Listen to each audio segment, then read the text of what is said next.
Welcome to my channel. Assalamualaikum warahmatullahi wabarakatuh. Alhamdulillah kita berjumpa lagi di channel ini.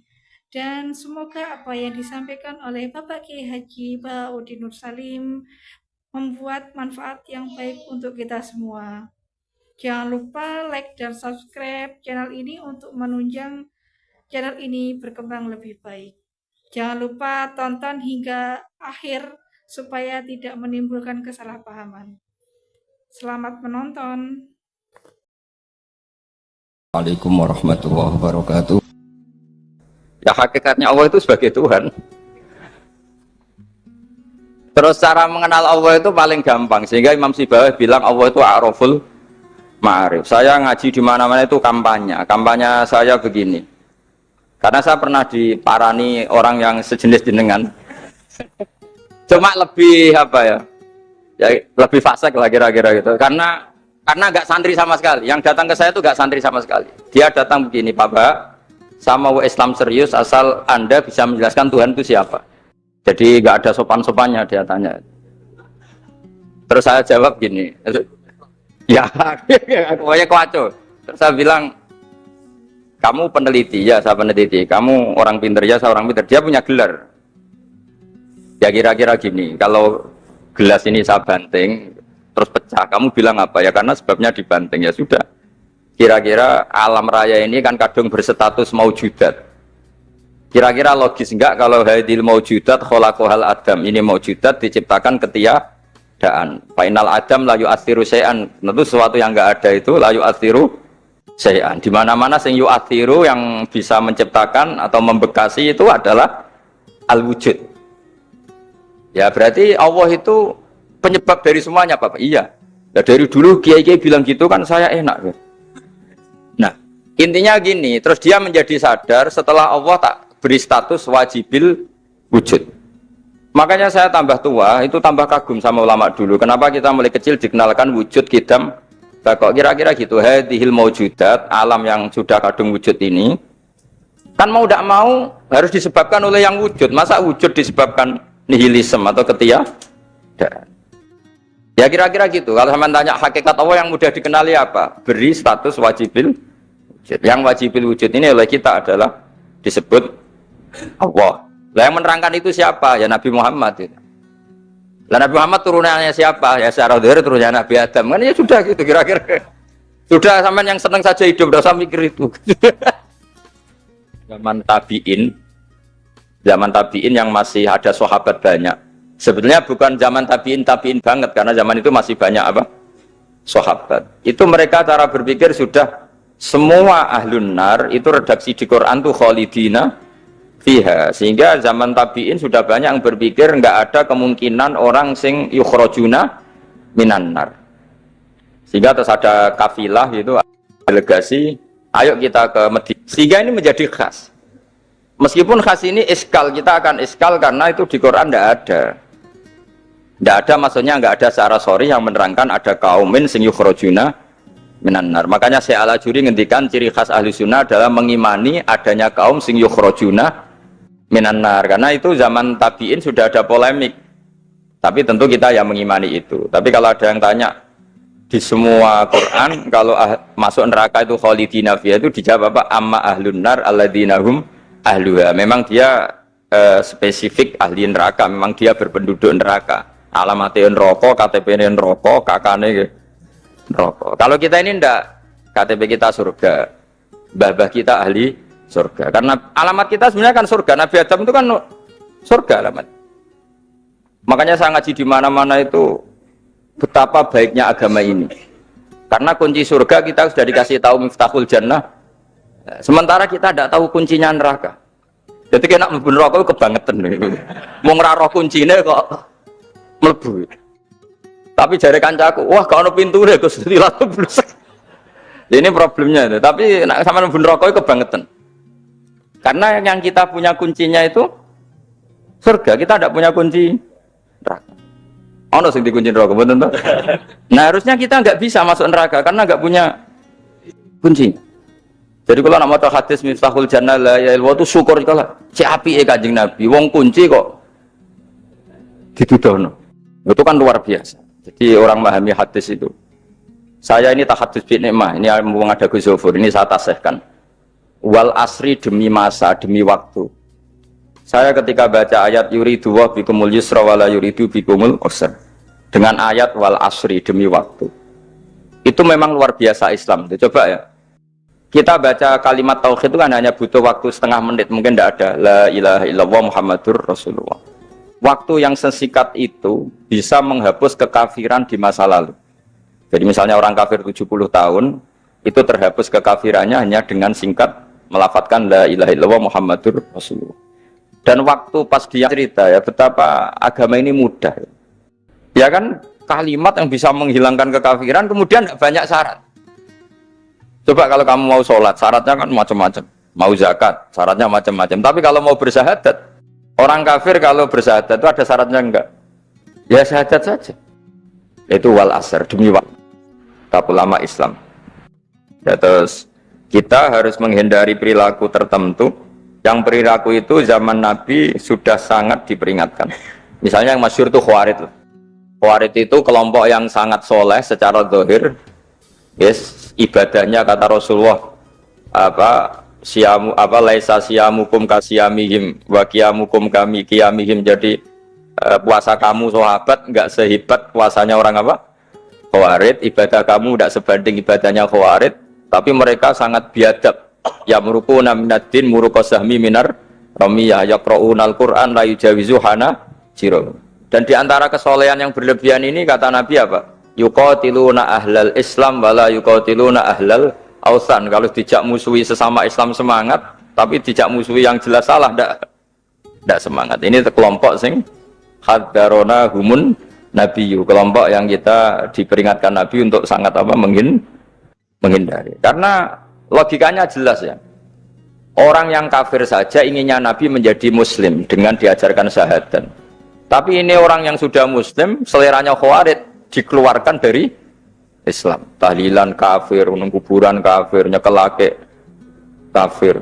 Apa saja menjadi kafir. Ini pertanyaannya kan, inginnya seorang Nabi itu kan tentu dari kafir menjadi muslim. Ini yang sudah Islam menjadi kafir.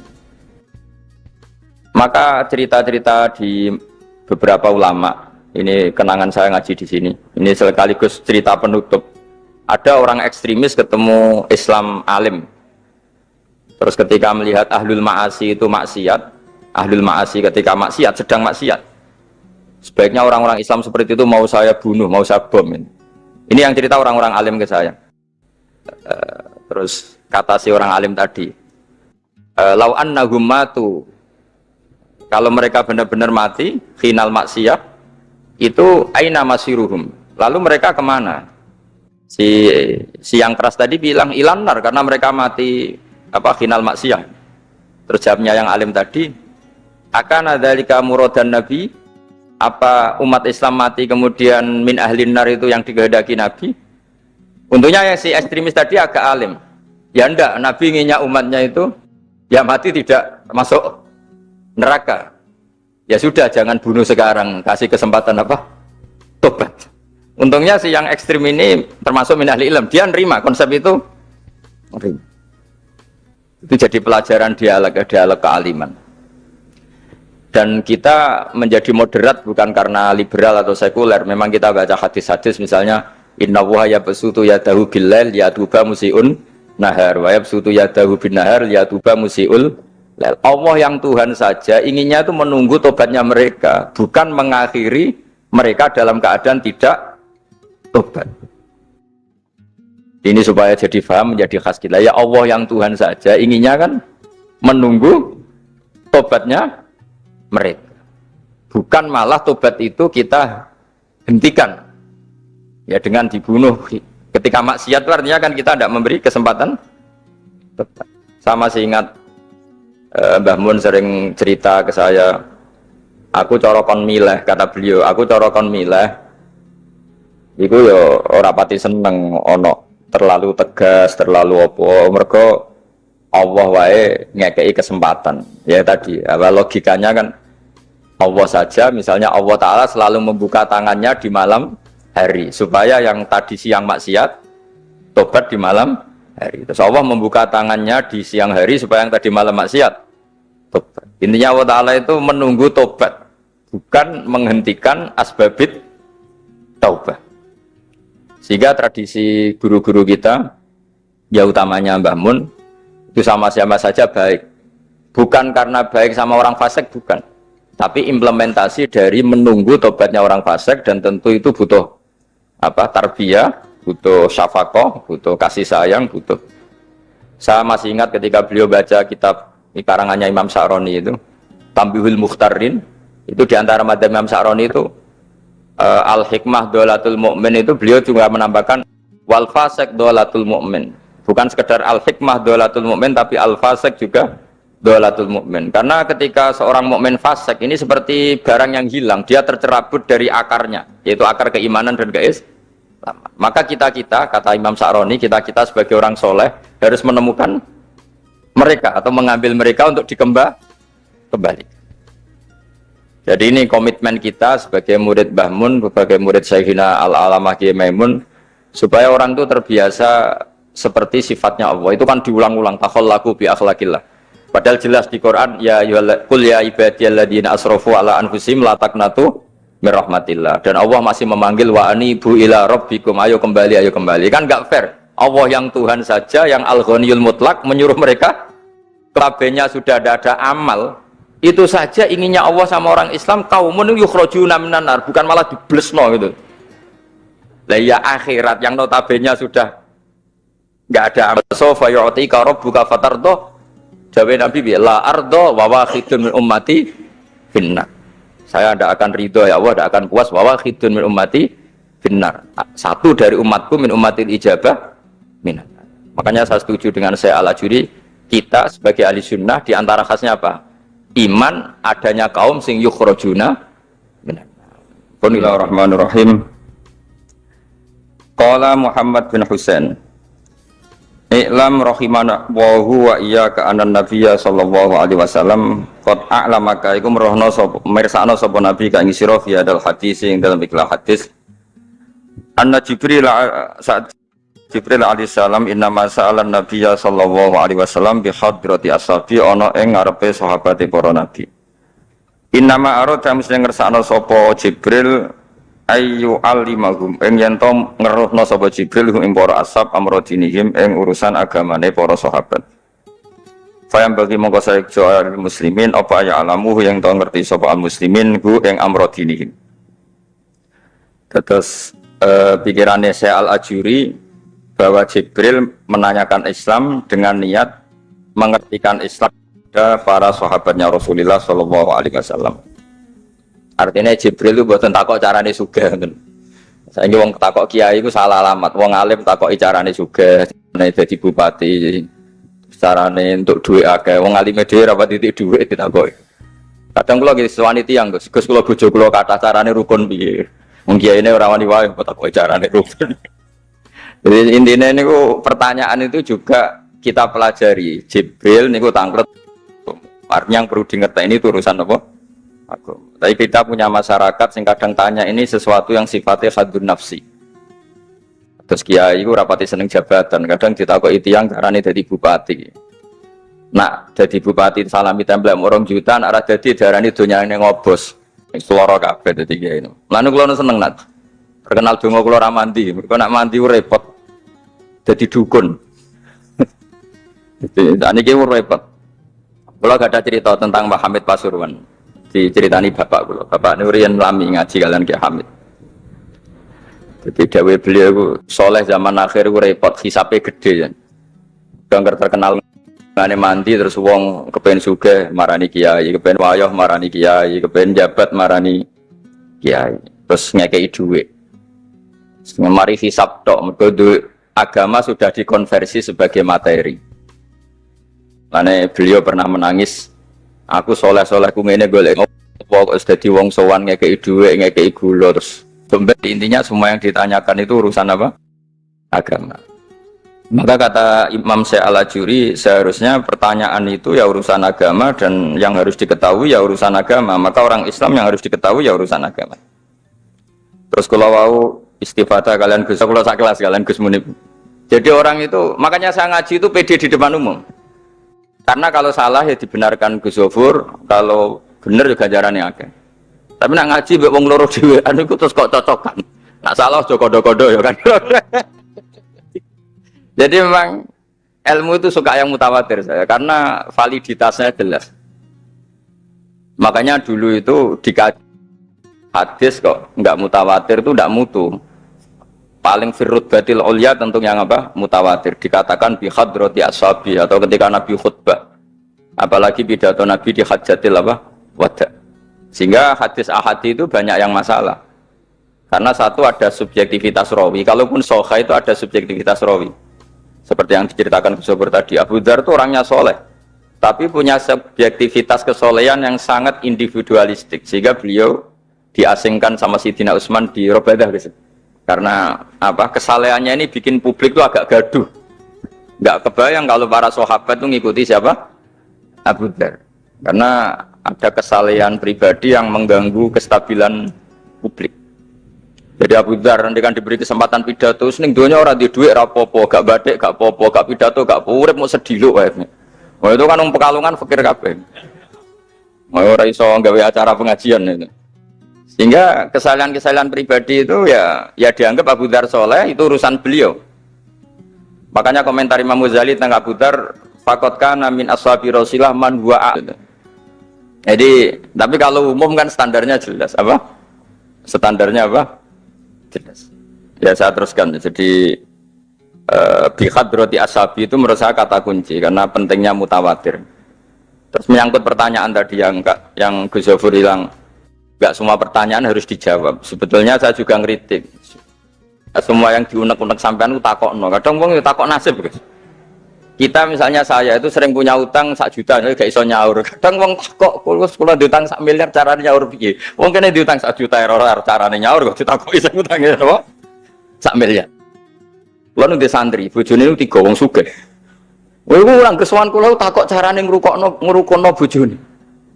Ya kene bingung, iya carane. Bojo sitok wae kudu urip malah ditakoki. Bojo napa?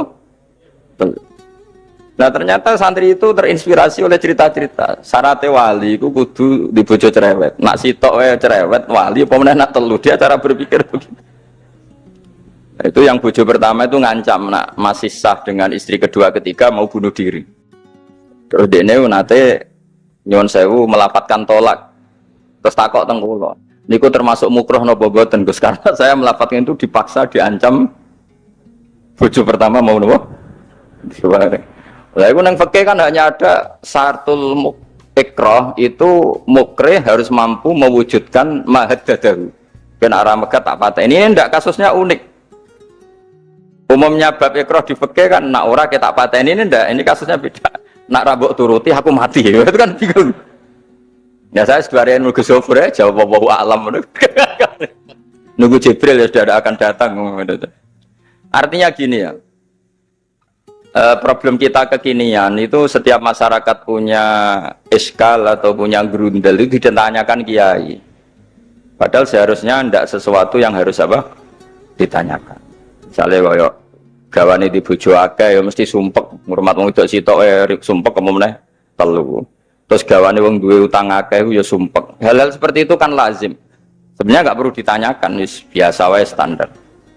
Tapi kita ini sering menuntut orang lain menjadi solusi ya bagi orang itu. Makanya saya kalau ngajar di Jogja itu sering cerita begitu. Problem orang kota itu adalah kalau punya beban itu dibebankan ke negara atau ke kiai atau ke ustadz.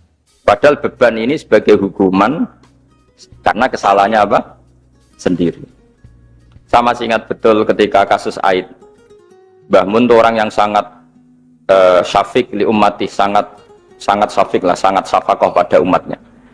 Ketika ada seorang dokter peneliti obat Aid, itu sangat tertantang, dia sangat obsesi bisa menyembuhkan Aid. Aid yang karena free sex ya, bukan karena ketularan. Saya ulang lagi, yang karena seks bebas, bukan karena ketularan. Itu tidak biasanya yai duko. Baru pertama itu saya melihat yai itu agak duko. Terus beliau tidak jawab, tapi setelah dokter itu pulang ngendikan begini. pangeran itu kadang ngersakno kabeh iku ana sangsine, cara bahasa modern ana sangsine. Ya tujuane pangeran iku wong ben tobat ben balik nang Allah. Jadi ana wong uripe ngawur diutang, ya sangsine wong urip ngawur diutang ben uripe apik. Intinya Mbah Mun tuh mau ngendikan kesalahan itu pantese ya ana sangsine ben wong tobat. Lah saiki kiai iku nak ditakoki ngono berusaha cari solusi sanksi iku, padahal Allah kepengen memberi sanksi. Mbak sampean misalnya zaman mondok ora sregep terus bareng saiki dadi kiai bingung terus kula kan dadi solusi Gus kayak donga laduni. Wong pangeran ngekeki sanksi kuwe zaman pondok ora sregep. Ben ora rasane isin maca keliru di depan umum. Malah yo ijazah napa? Laduni. Jadi itu pelajaran bagi saya menurut saya. Jadi kata Mbah Mun la'allahum yarji'un itu la'allahum yantahun yang di Quran itu satu kesalahan itu pasti Allah itu menghendaki ada apa? Sanksi. Tentu maksudnya Allah baik supaya tobat. Tapi sekarang sanksi itu mau dihilangkan. Kadang konsultannya itu kayak bojo kepengen minggat. Sing lanang tak takoki kena apa? Mun lami Gus boten kula nafakoi. Ya aku yang mending normale iku minggat iku wis terlambat bojomu kepengen minggat saiki iku terlambat. Kudune wis wingi-wingi. Normale wong lanang ra tanggung jawab mencen sanksine bojone minggat. Itu kalau kiai ini memberi apa? Solusi. Tak takoki lah minggate teng tuane. Berarti bojomu pinter.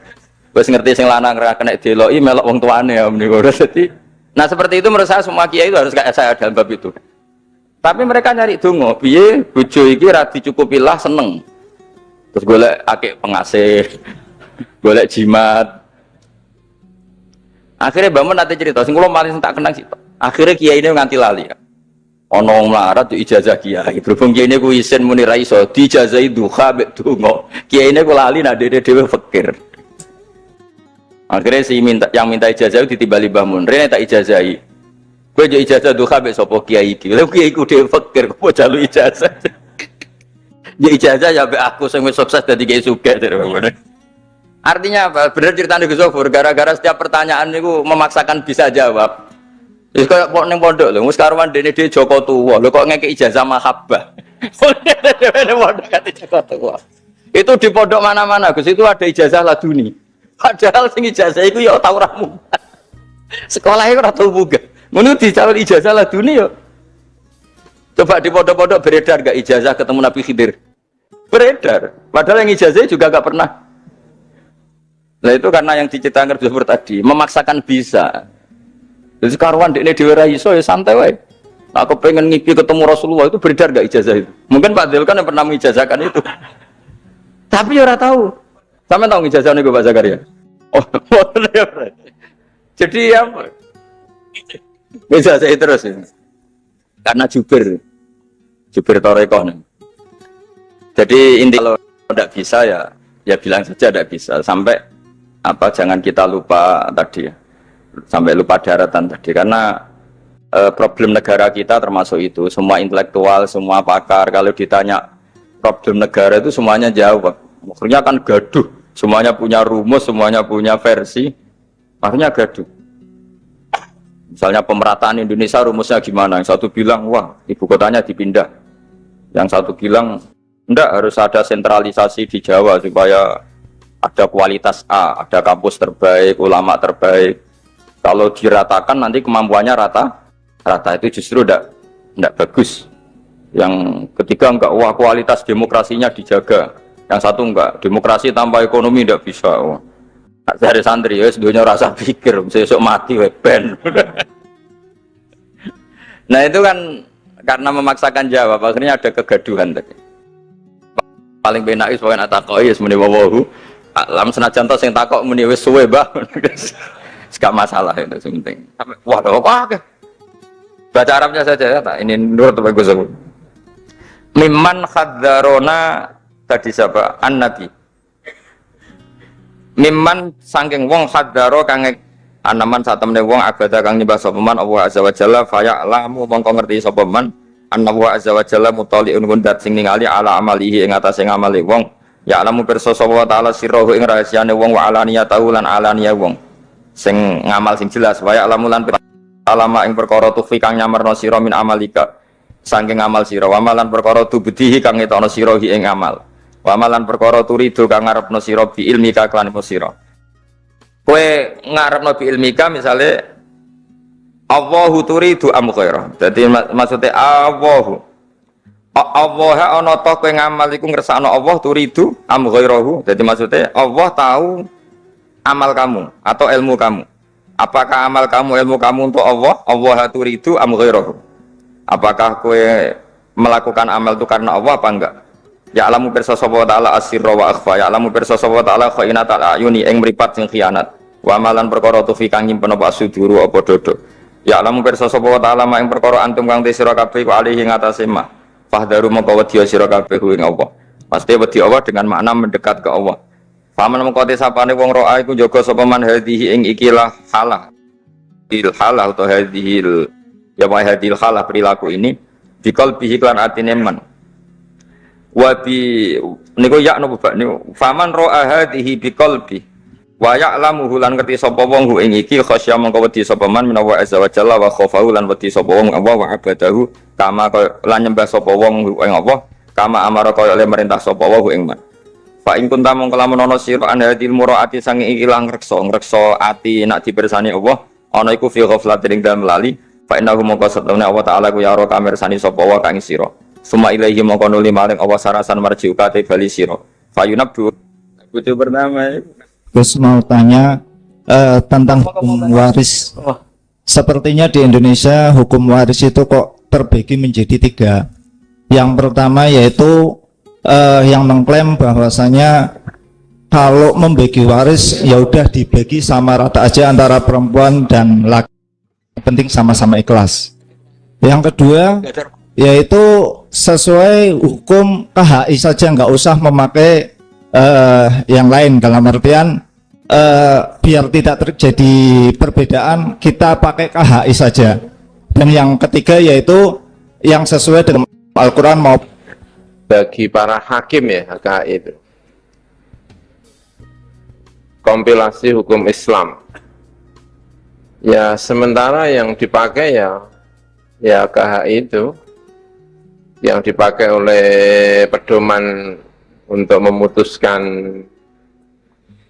yang diajukan ke napa jenenge di mahkamah-mahkamah yang berurusan dengan terutama pernikahan. Apakah karena kan khilafnya fikih kan akeh, khilaf napa jenenge fikih niku kathah. Nah, kula nggih mboten ngertos niku KHI niku. Yang saya tahu ya pokoknya KHI itu nggih niku napa jenenge sudah pilihan-pilihan di antara ulama dijadikan pedoman bagi para hakim. Karena itulah ya kadang-kadang nyun sewu hakim-hakim itu yang dipelajari ya KHI. Ora pati ngerti fikih yang bulat yang bawahnya, asal bisa KHI ya insya Allah bisa jadi hakim, bisa jadi penghulu. Oh ya pedomannya ya KHI, tapi tentu KHI itu tidak bisa menjawab dengan apa jenenge pertanyaan, semua pertanyaan yang rumit kayak tadi KHI. Saya kira ya kalau masalah-masalah itu tadi yang saya pahami, karena tadi kurang begitu mendengar, sangat membutuhkan KHI, karena itu yang secara resmi kayaknya dipakai di Indonesia, kompilasi hukum Islam ya.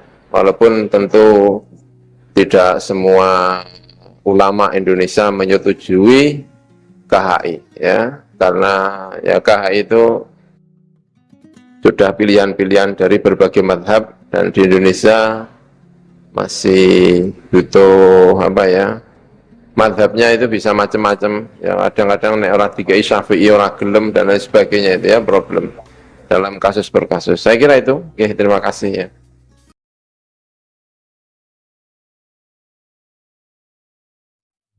Sekian tayangan dari channel kami. Semoga apa yang disampaikan oleh beliau bermanfaat untuk kita semua. Akhir kata, wassalamualaikum warahmatullahi wabarakatuh. Sampai berjumpa di tayangan selanjutnya. Terima kasih.